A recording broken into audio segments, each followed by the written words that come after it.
Hey guys, once again, this is your girl Dominique. Thank you so very kindly for tuning in into my channel. I really appreciate it. Don't forget to like, share, subscribe. And if you have any questions, please do not hesitate. If I miss anything in regards to my tummy tuck talk, please ask questions down below. I'm going to try to be as candid as possible, but we'll get right into it. As I promised you guys on the last video, I would talk about my plastic surgery.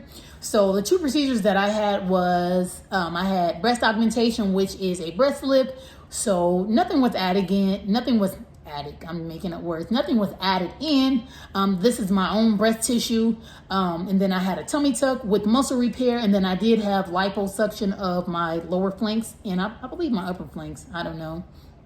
I'm still never happy with that additional meat that just, you know, hangs over your Brazil. It's just annoying. I think it's just like never ending for most women. But nonetheless, we'll get right into it. But I got my tummy tuck. At this point, I'm about 4 months out. I got my tummy tuck back in May of 2020. And it started off really fine. I mean, I would say the first 2 days was the worst because you have a hard time sitting down and standing up, but you have to keep moving to keep that blood circulating. So probably after about, because when you first get the surgery, you're kind of bent over because, you know, essentially they've taken out, you know, a huge chunk of, you know, your midsection, you know, all that extra skin that I had because, as I told you guys in my last video, my highest recorded weight, but this was about 5 years ago when I was at my heaviest weight, 273 pounds. But now I'm about 150 pounds, give or take.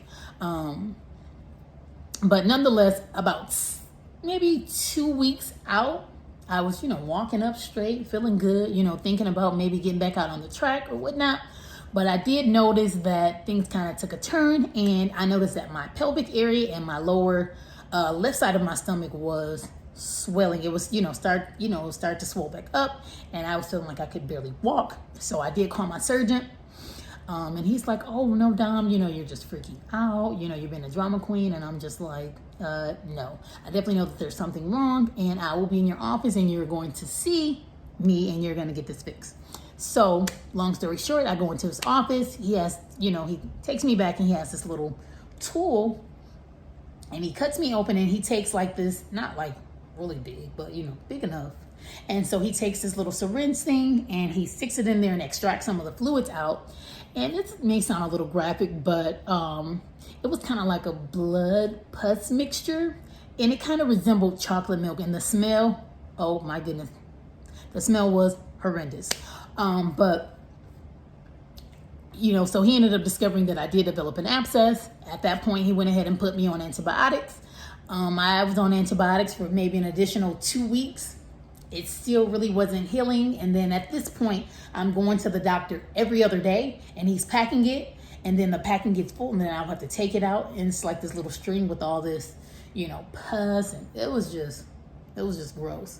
Because the first night after I had seen him and he cut it open, I woke up at like 5 o'clock in the morning and it's just like oozing. And I'm just like weak and all this stuff coming out. I'm like, oh my gosh, am I going to die? I'm just like freaking out and all that. But I know I was going to die. Thank God. Lord, you are good. Okay. But so, like I said, you know, speeding back up, I had, you know, at this point, I've been on antibiotics for maybe another, you know, 10 days or 2 weeks, something like that. And this abscess is still not healing. So I'm just like, oh my gosh. So I consulted my primary care physician and he advised me to go ahead and see a ID doctor, which is an infectious disease doctor. And she got right on it. She put me on 2 strong antibiotics. And I'm telling you, those antibiotics were so strong. Like they were just so consuming. Like, I mean, it even changed my taste buds. Like everything that I felt like I was eating was tasting like those antibiotics. So at that point, I really wasn't eating anything. I got down to like 142 and I looked, oh my God, like sick. So now I'm, you know, feeling back out. Appetite came back. I wish it was still, you know, like it was at first, but now I just have to watch it. But back on subject, but, you know, so she put me on these strong antibiotics. And you know, the hole finally started closing up, but it still wasn't quite where it should have been. So she put me on another series of antibiotics. I literally just stopped taking antibiotics maybe 2 to 3 weeks ago. And so now the hole is closed now on my stomach. And I'm going to have to get a revision on my left side because everything, I don't know if I mentioned, but everything on my left side was just like, we are not having this. what have you done? Even my left breast was just like, it was just like freaking out. But now, thank God, I got all my color back. And so the right side of my stomach is completely flat, but because I had the abscess on the left side, and he had to do that, he had to put that little incision in there, and then my body also created 2 other little small holes. It has like a little wave. So I'm gonna have to get a revision on my left side to, to smooth everything out. If you guys are wondering, I do not regret having the tummy tuck. I would never trade a fupa over a flat stomach. I am very happy with my results. I had a decent doctor. He wasn't bad. I mean, he does good work. It's just, like I mentioned on my last video, I do have lupus, so it could have been because of the lupus.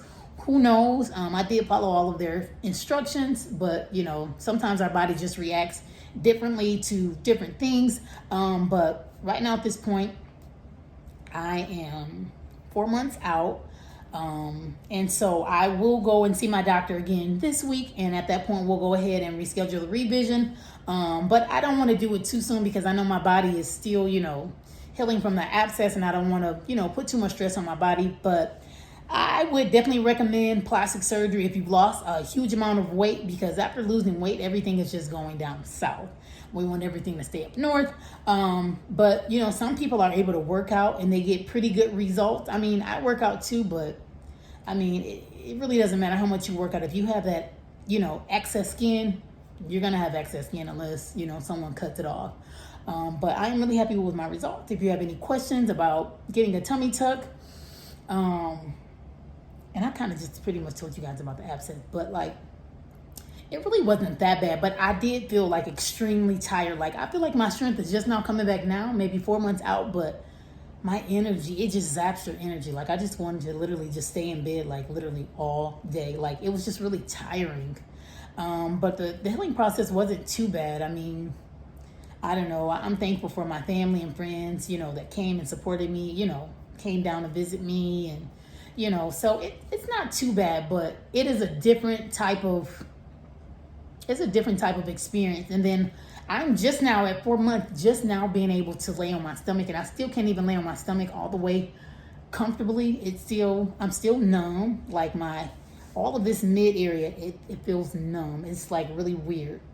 And then the whole belly button thing, that's a whole nother video too. Like the belly button, you have to just, keep it clean and make sure you're drying it out. Otherwise, I mean, my belly button seems like it has just been funky forever. Like you have to just keep cleaning it out and triple antibiotic ointment. It is definitely different. But like I said, I wouldn't regret it. I mean, I definitely wouldn't trade a fupa over a flat stomach.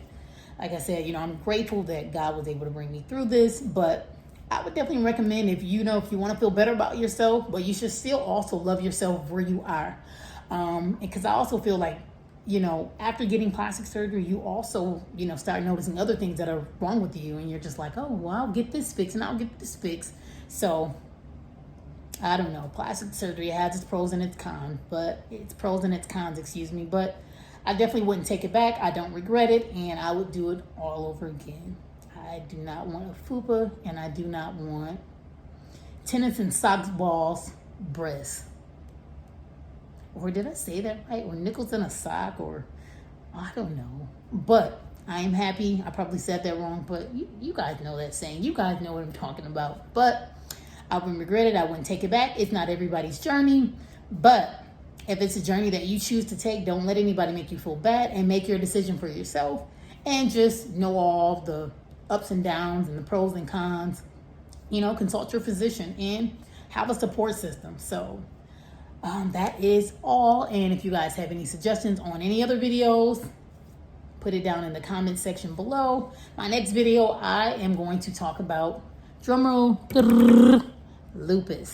And thank you guys so much again for tuning in. Don't forget to like, share, and subscribe down below. I appreciate you guys. Have a wonderful and blessed and prosperous week. Bye-bye.